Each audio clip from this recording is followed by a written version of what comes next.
Let me show it to you. Here it is. And the word that you can see there if you're watching, but not if you're listening, so I'll tell you what it says. Frogsit is what it says. The Sun, world exclusive from the paper that brought you Megxit. Frogsit. King chucks Harry and Meg out of Frogmore Cottage and offers it to... Prince Andrew? What? What is going on? Let us ask our beautiful Talk Radio Royal Editor, Rupert Bell. Hello, Rupert. How nice to have you on the programme.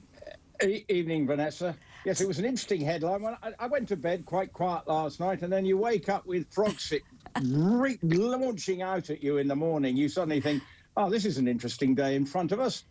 And certainly it's a very good headline, right up there with some of the best, given everything else that's been going on around Brexit as well. Absolutely right. I mean, it's right up there with up yours to laws, if you ask me. But let me ask you this, Rupert. As a royal correspondent, has this surprised you? Are you shocked or confused by this, given that there's still this kind of precarious area about whether Prince Harry and Meghan will or will not attend the coronation? You might have thought that this wouldn't happen now. Well, I think what it shows is that the King is trying to streamline his royal family in every sense, both in terms of who's out there representing him, but also from a financial point of view. Mm-hmm. And clearly the Royal Lodge, as we're hearing, is quite an expensive house to keep, and Prince Andrew's finances are straightened. Yes. I'm sure he's got more than most of us, but given what he's living in, Harry and Meghan have chosen now to go to California, and they haven't used the house. I think they were there for the funeral, but apart from that, it's been a very odd times they've been there, and their lease is running out. So I can see what's going on. Now, you say, well, why does Andrew deserve it? Well, he's got to live somewhere, and he is a problem for the royal family because he's in this country. But with Harry and Meghan over there, I can see what's going on.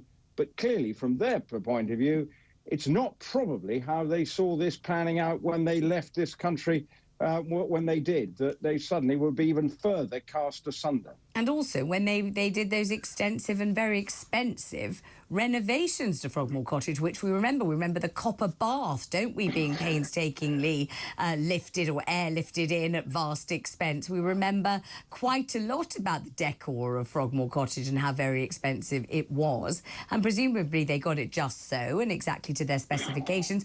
Also, we know, this isn't in my own experience of life, but we've certainly read it millions of times about other people, that the very wealthy very often buy apartments or huge houses here in the UK. And then sometimes you say, well, when did the owner come and stay here? And the answer is, oh, they haven't been for the last 5 years. But because they're very wealthy, they reserve the right to occupy the flat or the house should they fancy coming. And if they don't, they don't. And they can afford not to come if they don't want to.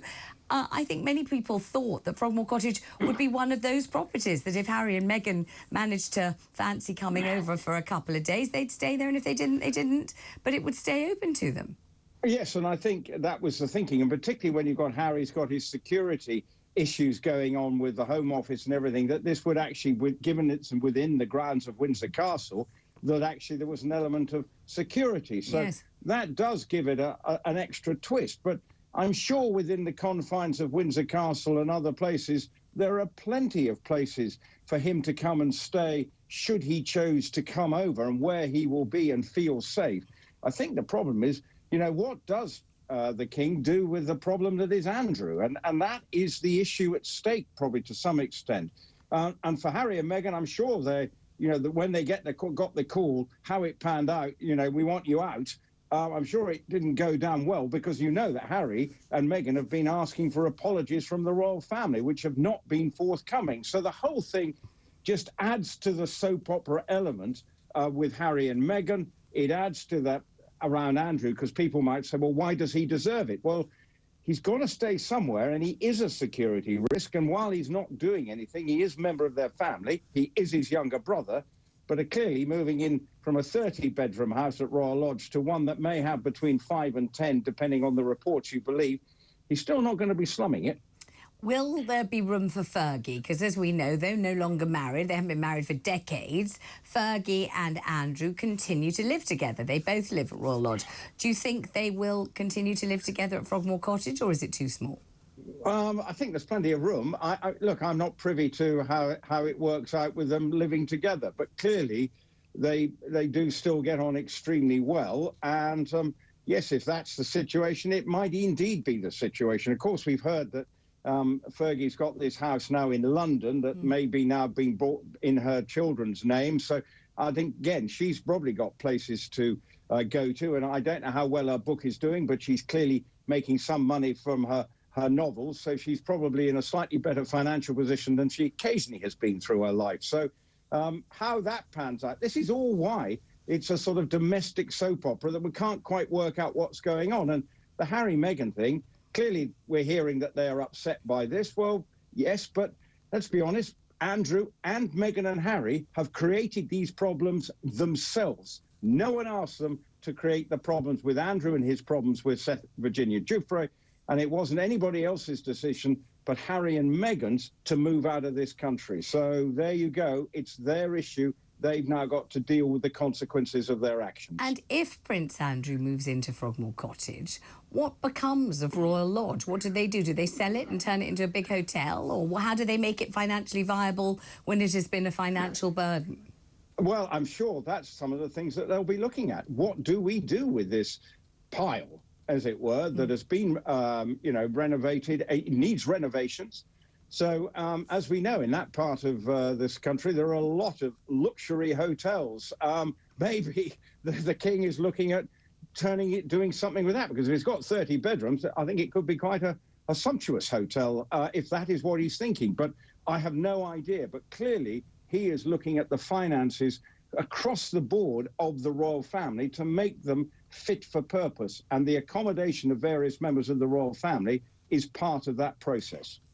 And Rupert, what do we know so far about the likelihood of Harry and Meghan attending the coronation, A? And coronation question B, what do we think about the likelihood of Queen Camilla's own biological grandchildren holding the canopy over her head at the solemn moment of her anointing? Do we think that is likely? Do we think that is something made up by some fanciful royal observer, not yourself, obviously? What do we think about both of those issues? Well, normally it's done by some duchesses who normally hold over the canopy.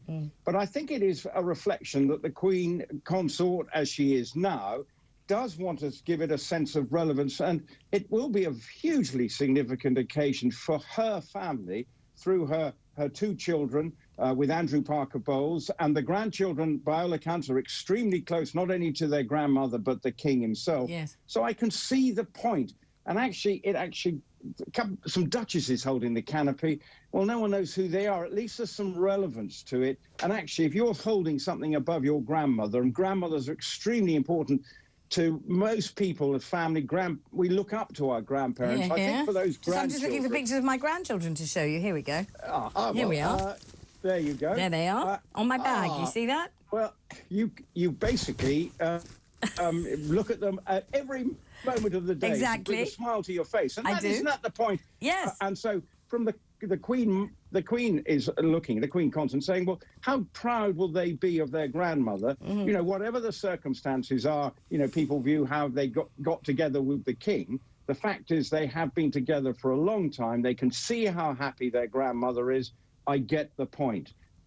It's a deep left field from where it was before. But remember, the last coronation was 70 years ago. Yeah, the world has changed. And the other thing, of course, is it will chime so beautifully with all the blended families across the nation, all the families with steps and halves and cousins once removed and all of that kind of thing, and several marriages or cohabitees or whatever it is. It'll chime beautifully with all of that. Let me bring in... let me bring in Richard Fitzwilliams. He's also a royal commentator of this parish. Hello, Richard. Good to have you on board. Hello, Vanessa. I got quite a shock with that headline. I have to tell you, it's not something that I expected at all. Well, tell me why you were so shocked, Richard, by Frogsit. Well, Frogsit, I think it puts it beautifully, but quite frankly, I'm very glad to see what could be called, and I'm not being particularly kind here, but from the very start of December, when a trailer for the Netflix docuseries was, shall we say, released just in time for the Prince and Princess of Wales' trip to Boston to launch the Shop Prize, then through the various trailers, the docuseries itself, a break for Christmas, and then subsequently we had Spare, which should never have been published. We had all the interviews. There's still another one coming up on Saturday. And the facts are that the Sussexes have declared a formidable war against the royal family. They knew perfectly well that it would be impossible. You couldn't go point by point. They couldn't really hit back. And this is a very, very clear sign of royal disapproval, and they're stunned. Well, I can only say I'm pleased because, quite frankly, their behaviour has just been outrageous. And therefore, I mean, it sounds as if you're gearing up to saying there's very little chance at all of Harry and Meghan attending the coronation. Is that the way you feel about it? So far as the coronation's concerned, I mean, Harry has said, he said in the interview with Brownie Gordon in the Daily Telegraph, that want discussions with the palace, as Rupert was saying, and they want some form of an apology for my wife. He said, well, quite frankly, I mean, we know they're not going to get that. I think that we do know that they will be invited, but Harry was saying that the ball was in the court of the palace. Well, in fact, it's not. It's up to them. And bear in mind, I think, and this is very significant, that if you've got a $100 million contract with Netflix, another contract with Spotify, a third one with Random House, you threaten to have a paperback version of Spare that could be even longer. There could be another book of several hundred pages. Perhaps Meghan could write her memoir. All of this, but it all relies on the fact that they are members of the royal family, and from that point of view, they might find it a little more difficult than one might think to avoid coming to the coronation, or one of them might. Why? Why do you say that?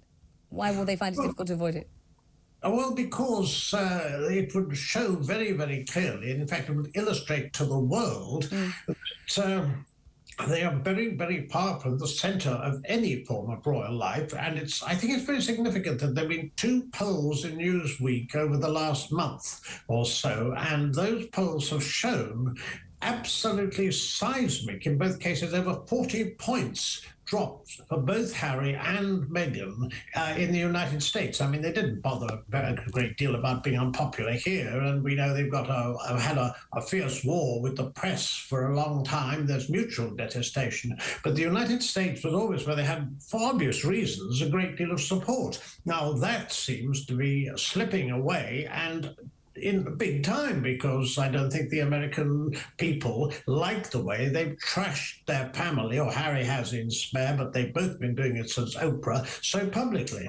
And what do you make, therefore, of the offer of Frogmore Cottage, if indeed this is the offer being made, to Prince Andrew, and the idea that Fergie might just move in with him and they might be living in this beautifully appointed, delightful building, which is anything but a cottage? Of course, to most people, it'd be pretty much a stately home. And Andrew might be merrily ensconced there with Fergie in splendour in the copper bath. And we've already had some mocked-up pictures of Andrew in a bath, haven't we, and what he could or couldn't do in it. I mean, it all beggars belief, really, when you think about it. Well, you mentioned those mocked-up pictures in the bath. I mean, words fail me. I don't know how anyone could put something so imbecilic in the public domain as that. So far as Andrew and the possibility of him replacing the Sussexes, so to speak, who are not there at the moment, of course, at Frogmore Cottage, well, I would have thought a story involving both the Sussexes and Andrew was pretty toxic for the royal family, but who knows? I mean, the need to downsize and the fact that, because we don't know how much money Andrew's actually got, because reportedly he will have inherited from Prince Philip, also from the Queen. They've apparently sold their lodge in Switzerland. There are all these reports and rumours that he might challenge the civil case, which he paid $12 million reportedly last year against Virginia Roberts Giuffre, the allegations against him. We simply don't know. So this is a report, but if true, well, it's an extraordinary mix. I mean, it's a pretty toxic mix, because the trouble that both the Sussexes and Andrew have caused the royal family in recent years. I mean, it has been absolutely Krakatoan. Krakatoa, indeed. Rupert, anything you wish to add? No, I'm afraid I'm very much in agreement with the way it's going to pan out. That unfortunately, it has come down to Andrew and the Sussexes creating the problems themselves by whatever they've done. The arrogance of Andrew and then the feeling of victimhood from the Sussexes have created these problems, which for the king is probably desperately sad, but he wants to try and get on the front foot, and maybe this is one way of doing it. Well, thank you both very much indeed. That's Rupert Bell and Richard Fitzwilliams.